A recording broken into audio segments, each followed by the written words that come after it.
I've lived in this town all my life. I know all the weird traditions that come with living in a place as remote as mine, but nothing explains what happens at our deer park.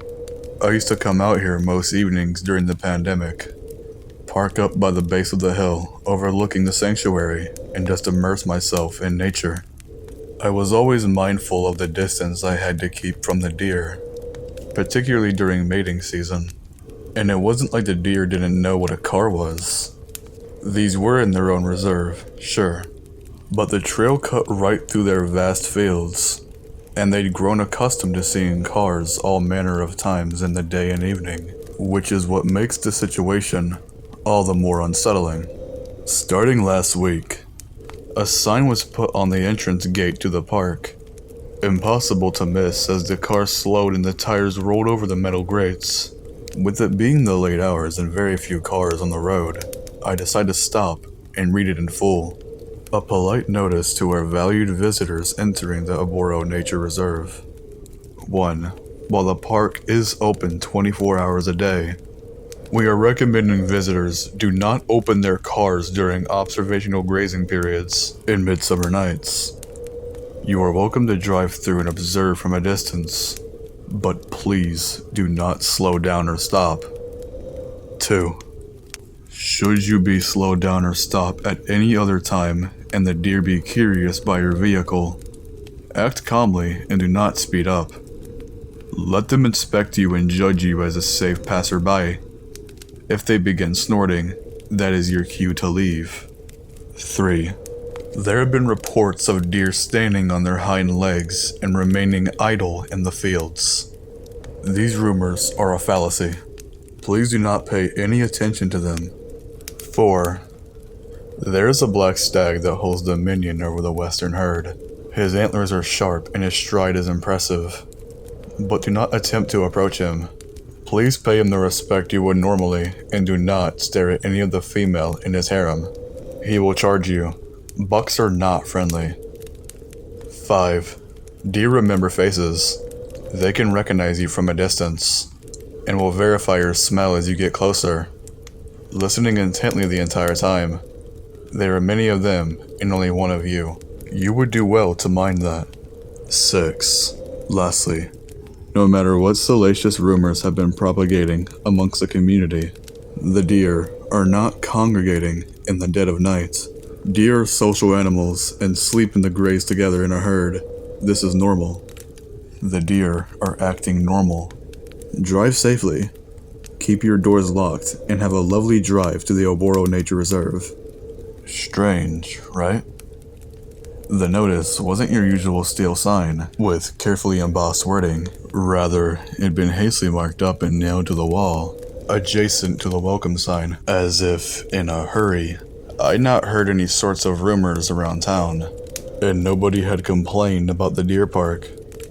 We're a population of maybe 2,000, so it's not hard for word to get about. Still, I had my routine and intended to stick to it. Some of the info was valuable for newcomers. There was indeed a large black buck who parted the western herd. His name was Jojo, and I fully believed he would gore anyone who outstayed their welcome or got too close. A beautiful specimen of muscle and authority. He ensured his harem never strayed too far, and seemed to be borderline obsessive about making sure they never went across the eastern side where the large swath of trees sat. In fact, I'd observe him on a couple of occasions, actively nudging or ramming younger males away from the split in the road and back to safety. On the rare occasion that a member of the herd crossed a line, he would refuse to acknowledge them and actively keep them away from entering, as if they were banished. As I drove through the archway, I realized I had not seen many deer in the eastern section of the park. Looking out my window and staring at the makeshift forest to my right, and a burning question coming to the forefront of my mind that didn't leave as I reached the hill overlooking both sides of the hill. Where are the rest of the deer? It was unnerving to sit there and try to enact my ritual of riding under the clear night when there was a strict absence of the herd where they should be. I tried to focus, but something was pulling my eyes back to looking at that spot time and time again. Eventually, I decided that I needed to get some fresh air and take a better look, satiate my curiosity, and then, with my mind at ease, I can get back to finishing my blog. The air is humid when I step outside. No breeze, and the stars are out on full display. Thank goodness for no light pollution in the countryside. I leave the engine running and walk to the barrier my car is parked in front of. Leaning over and taking a pair of binoculars I bring for slower days when I want to see the deer in better detail. As I direct my vision to the eastern herd, I see something darting in the tree line. It's quick, hairy, and seemed to move the second my binoculars motioned towards it. Even a deer shouldn't be that spooked, especially from this distance. My joints seize up, and I damn near drop the binoculars when I hear familiar snorting from behind me.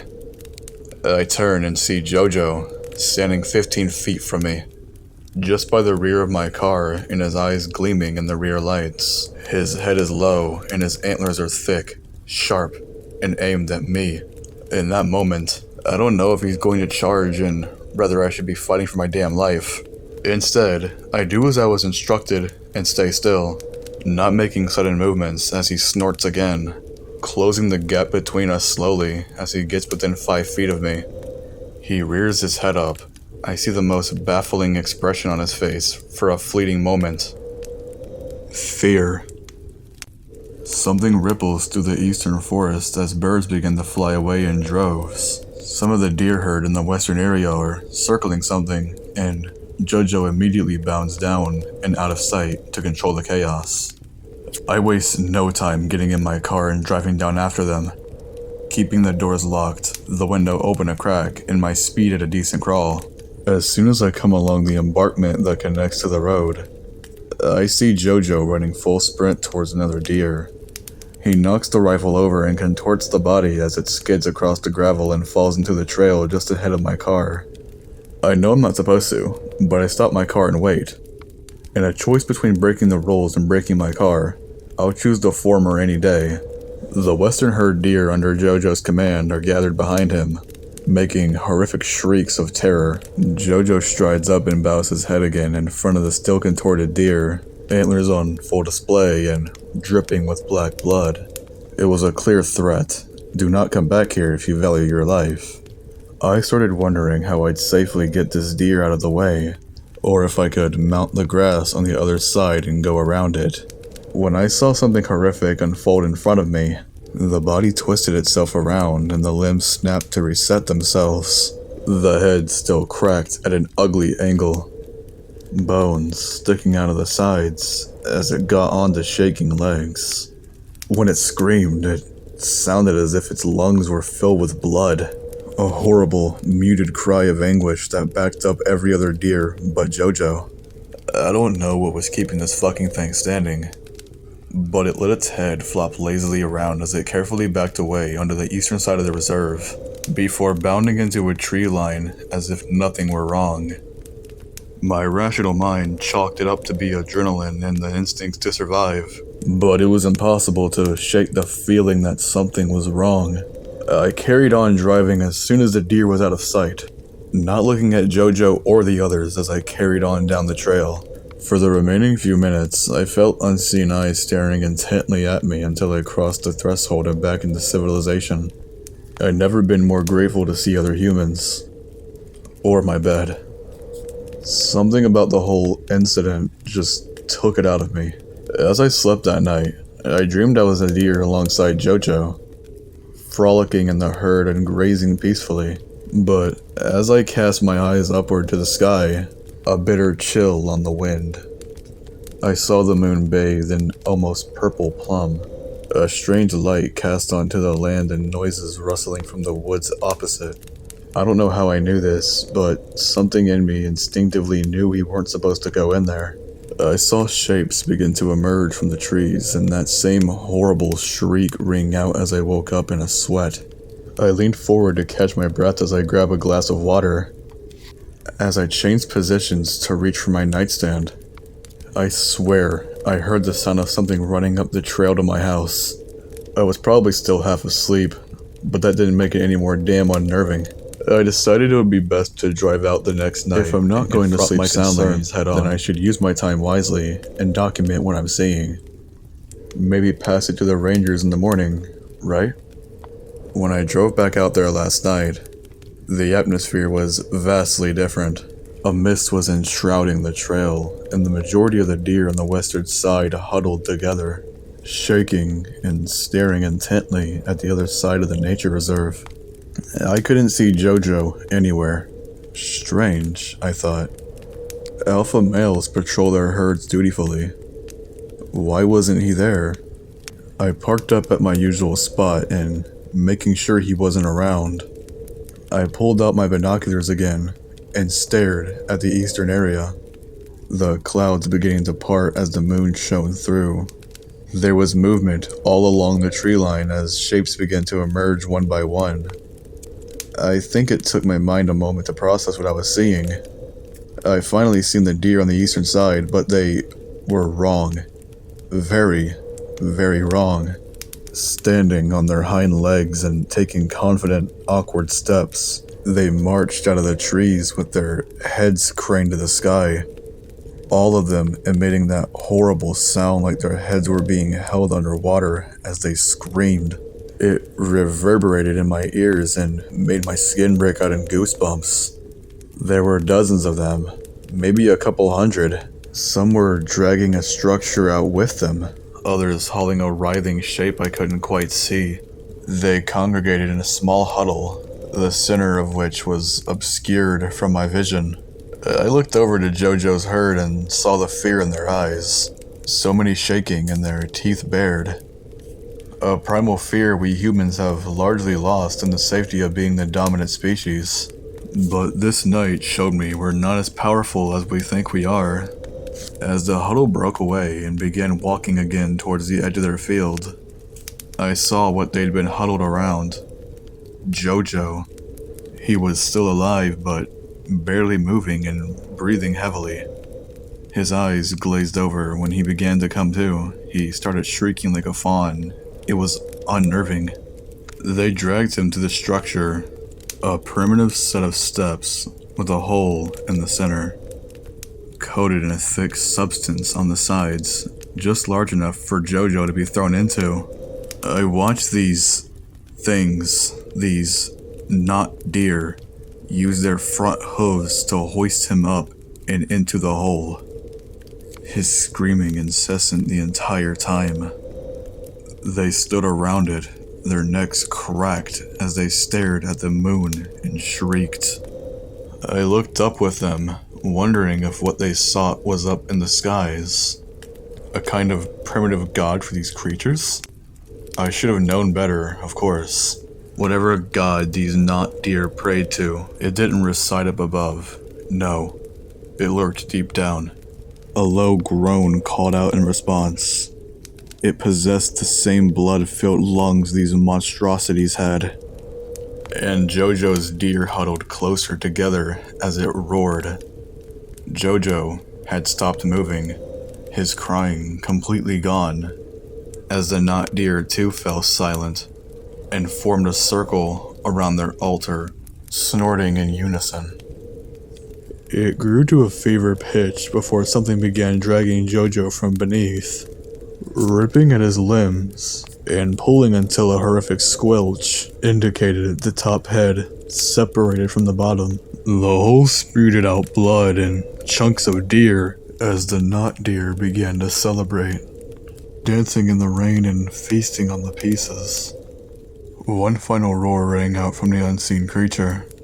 It shook the ground and I felt my balance waver for just a moment, steadying myself on the car. I know I should have booked it out of there, but I was desperate to understand what I was seeing, rationalizing that perhaps this was a bizarre art piece. Maybe a protest from an animal rights group or even a bunch of edgy satanic teens. But that rational voice in my head grew very, very quiet. When I grabbed my binoculars to look again, every single one of them was staring up at me, emotionless. I didn't want to wait any longer. I drove out of there at a breakneck pace, not looking at either side of the park on my exit. As I got to the archway, my tires smashing against the grate, I'd inadvertently attracted the forest ranger on duty. You know there's a speed limit for a reason, right, son? Yeah, I'm sorry, I got a little spooked is all. I smiled back, nerves shot to hell. He raised an eyebrow. You didn't break one of our rules now, did you?